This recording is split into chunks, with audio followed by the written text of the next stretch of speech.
Today, Ambassador John Bolton gave his first official speech as President Trump's national security advisor. Bolton spoke to the Federalist Society, the conservative and libertarian organization, and he took aim at the International Criminal Court. But Bolton also targeted the Palestine Liberation Organization, and he announced the closure of the PLO's office in Washington.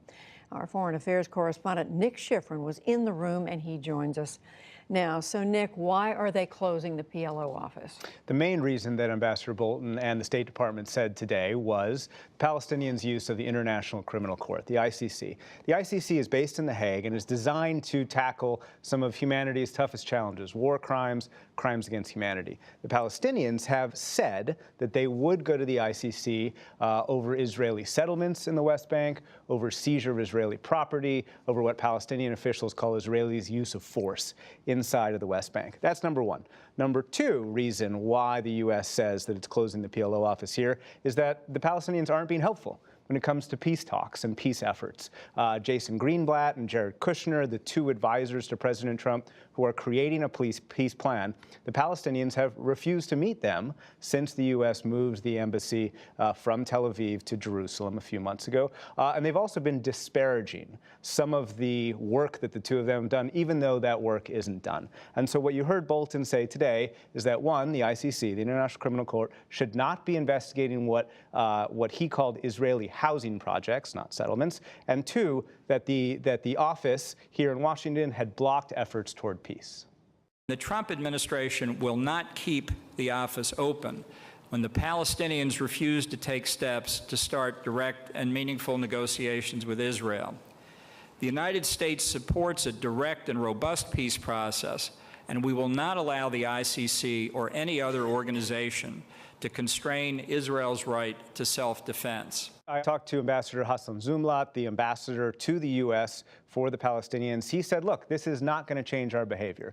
We are going to take the Israelis to the ICC, and we're going to continue not to help Jared Kushner and Jason Greenblatt's peace effort. And he later released a statement saying, we stand firm in our decision not to cooperate in this ongoing campaign to liquidate our rights and cause. Our rights are not for sale. We will block any attempts at bullying and blackmailing us. So, Nick, this reveals not just frustration about what's going on right now, but long-standing frustrations with the Palestinians. Long-standing frustrations and real frustrations with the Trump administration over the last few months. One, the move of the embassy from Tel Aviv to Jerusalem, and President Trump saying, well, we took Jerusalem off the table. The Palestinians, of course, want Jerusalem, East Jerusalem, as a future capital. Number two, $200 million humanitarian aid being canceled by the U.S. administration that went to things like hospitals in East Jerusalem that provided cancer treatment, for example. The Palestinian Authority can't provide that treatment, and those hospitals have lost that money. And number three,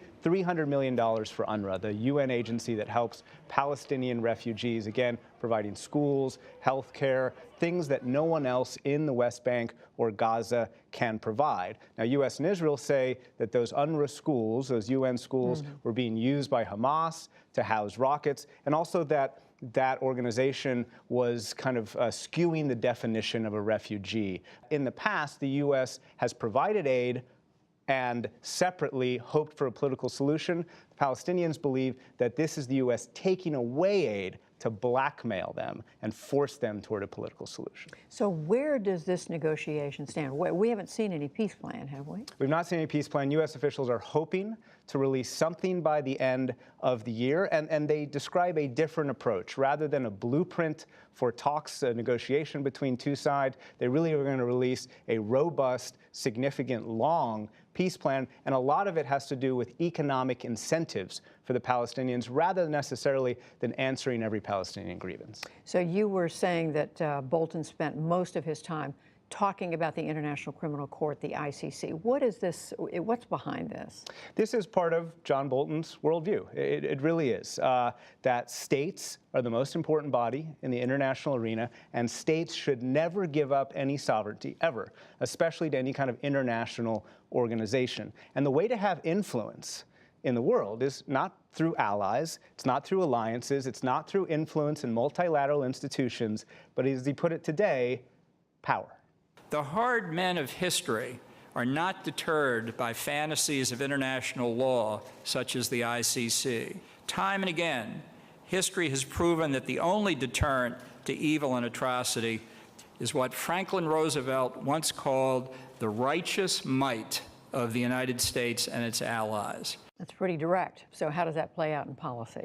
It hasn't changed policy dramatically yet, but we are seeing Bolton's ideology play out across the administration's foreign policy priorities, threatening the use of force against Syrian President Assad and his ally Russia if there's another chemical weapons attack inside of Syria, threatening European countries, European allies, if they try and help Iran, basically calling their bluff, saying that they don't have the military, economic, or political weight to convince Iran to stay inside the nuclear deal. And in North Korea. North Korea needs to give up all of its nuclear weapons before the U.S. gives in very much. That is Bolton's philosophy. North Korea and, frankly, South Korean officials say that's not how it should work. We will take steps if you take steps. That's what the Koreans say. That's not a philosophy that John Bolton adheres to. Nick Schifrin, we thank you. Thank you.